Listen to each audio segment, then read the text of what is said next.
1 2 3 check audio ठीक है। एक नंबर क्या मैम रोज एक नंबर। ओके पूजा जी, सबसे पहले तो कॉन्ग्रेचुलेशन, आपकी शॉर्ट फिल्म आउच लोगों को बहुत ही पसंद आ रही है जी। और हमने देखा बहुत ही अच्छी फिल्म बनाई थी। लेकिन उससे पहले जानना चाहेंगे कि उस फिल्म के बारे में हम बात करेंगे, लेकिन उससे पहले जानना चाहेंगे 3 मई 1986 ये जो डेट है, ये डेट आपके लिए कितना इम्पोर्टेंट रखती है और आपकी लाइफ के लिए ये डेट कितनी इम्पोर्टेंट है? ये मेरा बर्थ डेट और बर्थ ईयर है। इस दिन, इस साल और उस सदी में मैंने जन्म लिया था, तो ऑब्वियसली बहुत इंपॉर्टेंट है क्योंकि I was born on that day, so it is definitely the most important day in my life. And Pooja ji, वो एज क्या थी जब आपने डिसाइड किया कि आपको एक्टर बनना है एंड मॉडलिंग की दुनिया में आना है, इस तरह से फिल्में करना है, मीडिया को इंटरव्यू देना है, और ये दिन मतलब क्या एज क्या थी जब आपने डिसाइड किया? ये कभी प्लान नहीं था, मेरे को कभी मिस इंडिया नहीं बनना था, मेरे को कभी एक्टर भी नहीं बनना था। Actually it happened more by chance than by choice. मैं थ्रू आउट स्कूल में एक टॉम बॉय रही हूँ। अगर आप कोई भी टीचर से या फ्रेंड से पूछेंगे तो कहेंगे कि टॉम बॉयश थी, गुंडी थी, बेबी गुंडी जैसे घूमती थी। एंड मेरे को आईपीएस ऑफिसर बनना था। मैं किरण बेदी से बहुत ज़्यादा प्रभावित थी उस टाइम पे। She was the first women IPS officer. I was totally in awe of her. And actually 12th standard के बाद हमारी समर वेकेशंस होती है 3 महीने की, और उसमें मेरी जो बड़ी सिस्टर है उन्होंने मुझे थोड़ा पुश किया था, क्योंकि मैं पूना शहर से आती हूँ और वहाँ पे छोटे छोटे ब्यूटी पैजेंट्स होते रहते हैं, जैसे Miss Poona, Miss Residency Club, Miss NDA, Miss Pune Club. और I could speak well, I was a good orator. School में मैंने काफ़ी एलिक्यूशन के कॉम्पिटिशन्स जीते थे, तो I participated in those and surprisingly I won most of them. तो पुणे टाइम्स न्यूज़पेपर्स में फ़ोटोज़ आने लगी as a winner, and endorsements मिलने लगे पूना सिटी में, और होर्डिंग्स लगने लगे कपड़ों के, ज्वेलरी के। तो अच्छा लगता था जब दोस्त पॉइंट आउट करके बोलते थे कि देख देख तेरा पोस्टर लगा है, आज तेरा फ़ोटो देखा पेपर में। तो it used to feel good. And then gradually I think Tanushree Dutta, she was the reason I think I became Miss India, क्योंकि काफ़ी कॉम्पिटिशन्स में पूना में हमने साथ में पार्टिसिपेट किया था और मैं काफ़ी कॉम्पिटिशन्स जीती थी। तो और वो आगे जाके 2005 में शी वन मिस इंडिया। तो मैंने कहा अगर तनुश्री दत्ता मिस इंडिया जीत गई तो even I can win Miss India, I want to win Miss India. तो आई रिमेंबर फर्स्ट ईयर में मैं अपनी मम्मी के पास गई थी और मैंने कहा था कि mummy I want to participate in miss India और मुझे मिस इंडिया जीतना है। तो शी सेड बेटा पहले पढ़ाई कर लो, डिस्टिंक्शन नंबर ले आओ, फिर ये सब बाद में करना। एंड तो मेरे पास कोई ऑप्शन नहीं था, मेरे को 2 साल अपने सपनों के साथ बैठना पड़ा। बट वो 2 साल मैंने ज़ाया नहीं जाने दिए। I use to watch the Zoom episodes that Miss India के हर रोज़ आते थे 1 घंटे के लिए, 10 days before the pageant. And I use to record all of those. I use to literally sit with a book and pen to note down everything, कि जजेस किस किस बेसिस पे मार्क्स देते हैं, बॉडी कैसी होनी चाहिए, कपड़े कैसे होने चाहिए, क्या क्वेश्चंस पूछते हैं। मैं हर चीज़ मैंने 2 साल तक फॉलो की। And then I participated in miss India. और मिस इंडिया जब जीत गई, क्योंकि मिस इंडिया बनना मेरा सपना था, शायद एक्ट्रेस बनना अब टॉप एक्ट्रेस बनना अब सपना है, तब नहीं था। एंड मिस इंडिया जीतने के बाद I think movies just kind of easily fall into your lap, because the entire country knows you. There's a certain section of the society, the kids and youngsters, that follow you and idolize you and dream of becoming like you. तो director producers के लिए भी थोड़ा सा easy हो जाता है, because you are like a semi celebrity who everybody knows. And then yeah that's how Commando came up and that's how I became an actress. Then I think 2009 में आपने release या देन आई 2009. घर वालों का क्या reaction था उनका, मतलब कि उन्होंने कहा था कि अभी ये सब नहीं करना है, जी, पढ़ाई पे ध्यान दें, जी, लेकिन जी. आपने 2009 में मिस इंडिया का ये खिताब जीता. Then घर वालों का, मम्मा डैडी, उनका क्या रिएक्शन था? वैसे डैड तो नहीं थे, डैड तो बचपन से ही is not been there with mom. It's a tough life that mom is had to lead. तो डैड का रिएक्शन तो मुझे पता नहीं क्या था. होपफुली खुश होंगे या शायद नहीं होंगे, आई डोंट नो. बट मम इज़ रियली हैप्पी. मम ऑलवेज बिलीव्ड इन मी. पता नहीं मम ने ये सोचा था या नहीं सोचा था कि मैं जीतूंगी या नहीं जीतूंगी, लेकिन दुआ तो मम्मी यही करती थी. मम्मी देख रही थी मैं कितनी मेहनत कर रही थी और कितने शिद्दत से मुझे ये कंपटीशन जीतना था, because I really wanted to win this pageant. And miss India east से मेरा सफ़र शुरू हुआ था. मेरा जन्म कलकत्ता में हुआ है. And that's how I was given the opportunity to participate in Miss India East, and I won that. I won 3 subtitles over there, and then I came to Miss India and won 4 subtitles there also. So mummy was really happy कि 7-8 titles, Miss India titles घर में आ गए. And the only sad part I regret is Miss World में I couldn't do my best because I fractured my leg. So that is, I think, the only regret that I have till date. Yes. तो हम ऐसा कह सकते हैं कि 2009 miss India जीतने के बाद आपने डिसाइड किया कि अब हमें एक्टिंग की दुनिया में भी आना है। नहीं, अभी भी नहीं। नहीं, क्योंकि मिस इंडिया जीतने के बाद टारगेट था miss world, and miss world में 120 लड़कियां होती है, और एक हफ्ता पहले ही मैं 120 में से टॉप 16 में ऑलरेडी आ चुकी थी, क्योंकि मेरे को एक subtitle beauty with a purpose मिला था, और सिर्फ 5 सबटाइटल्स होते हैं मिस वर्ल्ड में, और जो भी लड़कियां 120 लड़कियों में से वो सबटाइटल्स जीतती है वो डायरेक्टली प्लेस हो जाती है टॉप 16 में. So I was already in top 16, which is a big thing. Out of 120 girls, you're already in top 16, which is a very big thing. So I was already very happy and excited. और I think उसी excitement में कि शायद मुझे कम number ना मिले, तो I wanted to be punctual for a certain event at that day. और lift बहुत time लगा रही थी आने के लिए, और मैंने कहा कि बाहर में जाए lift, मैं late हो जाऊंगी, मैं top 16 में हूँ, I should not kill any of my chances to win. And I took the stairs in highest of heels. And then that's it. उसके बाद कंपटीशन से बाहर, प्लास्टर है पाँव में, क्या कंपटीशन, चल भी नहीं सकते ना प्लास्टर में, तो एक कदम भी नहीं ले सकते, तो फिर क्या कंपटीशन. फिर तो मेरे लिए तो 5 दिन पहले ही कंपटीशन खत्म हो गया था ना. फिर बहुत तमाशे हुए वहाँ पे.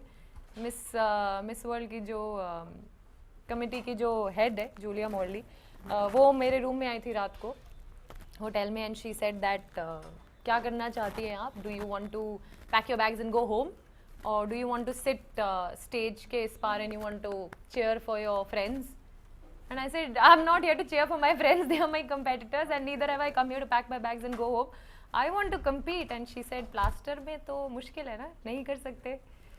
तो that's it. मैं स्टेज पे गई, और मुझे एक्चुअली मैं गई नहीं स्टेज, मुझे ऐसे खड़ा कर दिया गया स्टेज पे. जिमी से लॉन्ग शॉट लिया गया, मुझे स्टेज पे खड़ा कर दिया गया, और मैंने अपना एक टाइटल लिया beauty with a purpose, wave किया, रोई बहुत ज़्यादा क्योंकि पैर में प्लास्टर था and I could not go ahead. And that's it, that is the end of my unfortunate miss world journey. I hope कि हम ये दिन भी कभी देखेंगे, या फिर अगले जन्म में देखेंगे. अगले जन्म में अब कहाँ होगा. देन फिल्मों की अगर हम बात करें तो फैशन में हमने आपको देखा, देन साउथ की फिल्मों में भी देखा. तो fashion is first Hindi film या साउथ में, वो अगर थोड़ा सा कंफ्यूज है लोगों को. I'll tell you. See, I did fashion not as an actor or anything, as a model. तब मैं मिस इंडिया नहीं जीती थी. That was 2007. So in 7 I was modeling. So I was amongst the 10 models जो ramp पे चल रहे थे with प्रियंका चोपड़ा and कंगना रनौत. तो I don't know if you call that as my debut film, but that was definitely my on-screen debut, because that's the first time at least I came on screen for one dialogue and some fashion show scenes here and there. So yeah, technically that is my first on-screen debut, but as a debut I think Commando has been my debut film. जी, Commando debut, क्योंकि आपने south में भी काम किया जी, जी. और Hindi film में भी काम किया. दोनों इंडस्ट्री में कितना कंफर्टेबल मानती हैं कि वहाँ पे या यहाँ पे सबसे ज़्यादा कंफर्टेबल आपको काम करने में, या फिर अंदाज काम करने का अंदाज जो है वो आपको कहाँ ज़्यादा कंफर्टेबल लगता है? डेफिनेटली, मतलब this is Bombay and Bollywood is my home ground. ये वो भाषा है जिसमें मैं सोचती हूँ, मैं बोलती हूँ, घर में रोज़ ये बातें होती है, हिंदी में बातें होती हैं. एंड डेफिनेटली जो बॉलीवुड का लहजा है, जो बॉलीवुड के एक्सप्रेशंस है, I have grown up watching these, तो ये ज़्यादा नेचुरली आता है. साउथ के लोग technicians are very talented, extremely intelligent, great scripts, but I don't speak that language. तो लिंग्विस्टिक बैरियर होता है, जो आजू बाजू सब लोग जो भाषा में बात कर रहे होते हैं वो समझ नहीं आती, and it's a little more difficult. ज़्यादा मेहनत लगती है, because you have to learn the lines and then emote, you have to learn your emotions also, and वो लहज डांस का, एक्टिंग का, वो सब कैच करना पड़ता है. And it wasn't easy. It was a good process. It was a good journey, and but I think I like Bollywood and Hindi films more. जी जी. एंड कमांडो भी हमने देखा, देन इसके बाद अब हम आउच की बात करें. आउच, ये जो शॉर्ट फिल्म लोगों को बहुत ही पसंद आ रही है, खास करके वो आपका गाली वाला सीन है, वो बहुत ही अच्छा लगा. तो आप बताएं कि आपके मम्मा ने जो आपको कमेंट दिया, वो हमारे व्यूअर्स या अपने चाहने वालों को कुछ बताना चाहेंगे जो आप हमें ऑफ कैमरा बता रही थी, कुछ इस तरह हो? अच्छा, तो एक्चुअली मैं एक बहुत सिंपल फैमिली से आती हूँ. We very middle class people, and mummy ने हमको बहुत ही मॉरल्स, प्रिंसिपल्स, वैल्यूज़ के साथ ब्रिंग अप किया है, and I really pride my self in doing that. तो मम्मी के सामने तो साला या साली भी नहीं बोलते हम लोग, आप करके बात करते हैं, कोई बड़ा जाता है तो पाँव छूते हैं. तो हम वैसे घर से आते हैं। तो जब मैंने स्क्रिप्ट भी पढ़ा था और उसमें लिखा था sorry mummy and then I looked at Neeraj sir and I said sir ये वर्ड बोलना है? तो ही सेड कौन सा वर्ड? आई सेड सर ये वाला वर्ड। नहीं बोलो कौन सा वर्ड? तो आई सेड सर वो तो ही सेड ऑफ कोर्स बोलना है, आप नहीं बोलते? आई सेड नहीं सर। ही सेड इसमें तो बोलना पड़ेगा। So I was like okay sir, थोड़ी ज़्यादा प्रैक्टिस लगेगी। तो ही सेड प्रिया ये बोलेगी, तुम्हें ये बोलना पड़ेगा, you are the character, you have to say it, now you figure it out how you want to say it. 1000 बार बोलो, 500 बार बोलो, you have to figure it out, it has to look very natural. तो बस I think अगले 2 दिन हर चीज़ को मैं बेंचो बोल रही थी but I think it came out really well, I think it came out naturally, जैसे मैं ये वर्ड रोज़ बोलती हूँ। मम्मी शॉक थी जब मम्मी ने ये पूरी फिल्म देखी। Of course she was very happy and very proud. She said as an actor I am really proud of you today, you have done something really good. But बेटा वो गाली, तो आई सेड अरे मम्मा स्क्रिप्ट में थी। She said अच्छा and she wasn't upset but हाँ मतलब होता ना बेटा वो गाली, तो मम्मा वो स्क्रिप्ट में थी, करना पड़ता है। So but she is happy.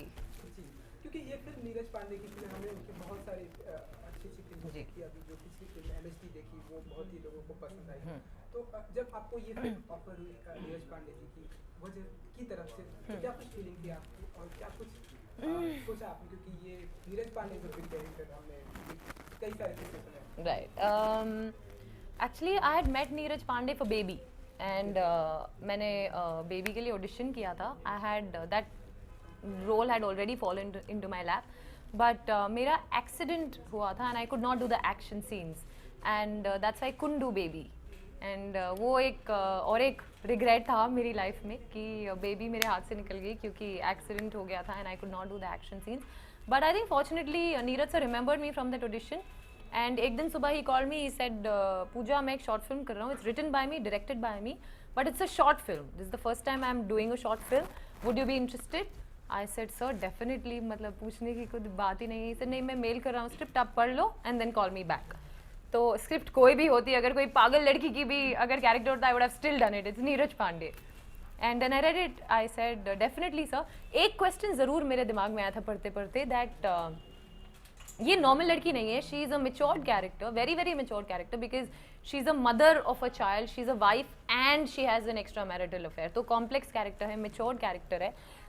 But then the immediate next thought was that if Neeraj sir thinks that I can play it, that means he's convinced I should not, I don't want to let him down. And uske baad I grabbed this opportunity like this is the only like do or die situation and I wanted to leave no stone unturned to do my best. और हाँ जब ये पता चला कि Manoj Bajpayee is going to be in it, I was like sir, because I did develop cold feet, हम सब जानते हैं कि वो कितने बढ़िया एक्टर है, उनके सामने कोई एक्टर नहीं रह सकता, जिंदा नहीं रह सकता, वो खा जाते हैं एक्टर्स को। So I was nervous to act and perform in front of him, but he's extremely supportive, extremely encouraging. In fact, throughout the press conferences, screening, he's only praised me a lot, which is really sweet of him. And the first call that I had got from Manoj sir was, मेरी बीवी ने film देखी है और पता है वो क्या कह रही है? वो कह रही है that you are very good in the film. मैं तो ठीक हुई, but you are very good in the film, Pooja. I'm really proud of you. So that was extremely encouraging, and I really really like him for that. जी, मनोज बाजपेयी लोगों को खा जाते हैं, लेकिन हमने देखा कि आपने उन्हें बहुत ही रुलाया, आपने उन्हें बहुत ही इरिटेट किया, बहुत ही जी। मतलब और कैसा था एक्सपीरियंस शूटिंग के दौरान? क्योंकि हालांकि ये फिल्म 15 मिनट की है, लेकिन कैसा रहा शूट का experience? For a newcomer like me, for an actor like me who's only dreamt of working with Neeraj Pandey, and I consider myself really blessed to have worked with an actor like Manoj Bajpayee quite early in my career. तो dream come true था ना, मतलब जब सुबह set पर गई तो nervous थी, obviously नर्वस थी। यहाँ से हम रेनेसांस में शूट कर रहे थे, तो अराउंड 40 मिनट्स लगे थे जाने के लिए मेरे घर से, and through out I just kept my fingers crossed and eyes shut and I was like, God please be with me, God please be with me, I really want to do well. But जब वहाँ set पे गई, then I put my nervousness aside and I said, this is your time and you have to make sure you kill it. And obviously Neeraj sir को भी तो impress करना था because I want to do a feature with him. So I tried and did my best, whatever best I could do. Yes, क्योंकि हमने short film बहुत ही खूबसूरत बनी है, लोगों को पसंद भी आ रही है। आगे आने वाले दिनों में क्या कुछ देखेंगे हम आपके, क्या कुछ project Abhi too early to tell. It's not even been 2 entire weeks for Ouch. I'm still enjoying the adulation and the admiration that I'm getting from everybody for Ouch, and everybody thinks and feels that this performance won't go unnoticed. So I want to wait till something as substantial maybe comes my way, and I think then you will be able to see more of me. जी जी, मुझे out से याद है कि जी। Out मतलब आपकी life में ऐसा कोई मोमेंट होता है या कितने सारे moments थे ना? या कोई ऐसा मेमोरेबल आउट कितने सारे मोमेंट्स थे ना. मिस वर्ल्ड का सबसे बड़ा आउच था. Then of course missing out on baby because of the accident again was another ouch moment in my life. So yeah, there were quite a few ouch moments. जी, क्योंकि आपने हम ऐसा कह सकते हैं कि आपने अभी इंडस्ट्री में अभी अपनी स्टार्ट किया जी. तो हम तो वो ऐसे कौन कौन से एक्टर हैं पूजा जी या मेल फीमेल आप दोनों जानना चाहिए जिनसे आप बहुत इंस्पायर्ड हैं, जिनकी आप फिल्में देखती हैं, जिनकी आप बहुत बड़ी फैन हैं? I'm a huge fan of Priyanka Chopra. I think एक हर एक ऐसी लड़की के लिए बहुत ही बड़ी इंस्पिरेशन है जो इंडस्ट्री से नहीं आती है और अपना नाम करना चाहती है इंडस्ट्री में. And because she is again a non industry kid. वो एक छोटे शहर से बरेली से आती है and miss India then miss world and today she is a global icon. You know हमारे भारत से कोई man या actor has not been able to reach that level that she has today. So I think it's exceptional. So Priyanka Chopra for sure is a huge source of inspiration for me. And as far as actors are concerned, Shah Rukh Khan and Ranbir Kapoor, heart, totally. जी जी जी, अच्छा पूजा जी आपसे एक जानना चाहिए क्योंकि जहाँ तक मेरा knowledge है ऐसा हर एक एक्टर की ऐसी इच्छा होती है कि मैं इस दुनिया में रहूं या ना रहूं, लेकिन उनका एक कोई ऐसा कैरेक्टर होना चाहिए कि वो हमेशा जिंदा रहे. चाहे हम अमजद खान का वो गब्बर इतने आदमी को निकाल लिया या फिर वो कटप्पा को देखिए या अमिताभ बच्चन के या सलमान खान किरण, तो हम ये जो आपका गाली वाला मोमेंट था हम ऐसा याद रख कि करें कि ये वो जिंदा रहेगा या फिर आप ऐसी कोई परफॉर्मेंस हम ऐसे देखना चाहती हैं कि जो आप इस दुनिया में रहे या ना रहे लेकिन वो किरदार जरूर है, ऐसा वो चाहती हैं? डेफिनेटली चाहूँगी कि मैं जब नहीं रहूँ तो एटलीस्ट मेरा वो किरदार लोगों को याद रहे. ये जो गाली वाला सीक्वेंस है अगर ये याद रह गया तो ठीक है, but I don't consider this a milestone. I want to achieve something more and do something bigger, stronger, better, which will have more impact, which people will remember me by. Absolutely. आगे आने वाले दिनों में किस तरह के किरदार मतलब करना ज़्यादा पसंद करती है पूजा, मतलब लाइक रोमांस, एक्शन, थ्रिलर या फिर इस तरह से? मुझे आप सब कुछ करा लीजिए, बट वो जो सेक्स कॉमेडीज होती है या फिर you know item number girls, all that I can't do. मैं ये नहीं जानती कि मैं क्या क्या करना चाहूँगी, पर मैं ये बहुत क्लियरली जानती हूँ कि मैं क्या क्या नहीं करना चाहती. So you definitely won't see me in that space. And बाकी सब गाली वाला कैरेक्टर हो या फिर गुंडा वाला या थ्रिलर वाला या रोमांटिक वाला या कॉमेडी वाला, I think you will see me all of that. I'd love to do all of that. पूजा जी हमसे बातें करने के लिए बहुत बहुत धन्यवाद. जाते थे अपने व्यूवर्स को, चाहने वालों को आउट के जरिए क्या कुछ कहना चाहेंगे, क्योंकि बातें तो बहुत सारी कर ली, ऐसा सबने नंबर लगा के रखा, तो क्या कहना चाहेंगे व्यूवर्स को, चाहने वालों को आउट के जरिए लोगों? फर्स्ट ऑफ ऑल आप सबसे I think a big thank you. I don't come from this industry and आप लोग जब मुझे एक न्यू कमर को एंड एन आउटसाइडर को इतना सपोर्ट और प्यार देते हैं, इट फील्स रियली नाइस. बहुत ज़्यादा इंकरेजमेंट मिलता है, बहुत ज़्यादा सपोर्ट मिलता है. तो प्लीज़ इसी तरह सपोर्ट और encouragement keep it going, not only for me but every outsider, every young actor who is entering the industry. It really feels good. So thank you and keep it coming. Thank you so much. Thank you. Wish you all the best. Thank you so much. Thank you.